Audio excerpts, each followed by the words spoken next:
সকালে উঠে বুট মুগ ভিজিয়ে রাখলাম আর ভাবছিলাম কি বানানো যায়, কি খাওয়া যায়।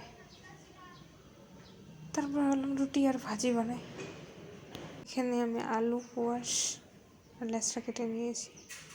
পেঁয়াজগুলো হালকা ভাজা ভাজা হওয়ার পরে কুচি করে রাখা আলু লেচড়াগুলোকে দিয়ে দিলাম, দিয়ে ভাজাটাকে তৈরি করছি।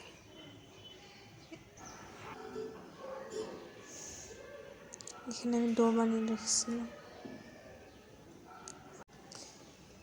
এখানে রুটি বেলছি আর এক কড়াইতে ভাজি আর তাওয়াতে রুটি, দুটো একসাথে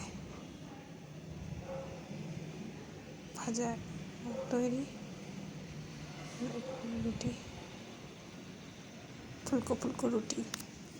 যখন একলা থাকা যায় তখন কি খাবো, কি বানাবো, এটাই মেন প্রবলেম। আর রুটি হয়ে গেছে প্রায়।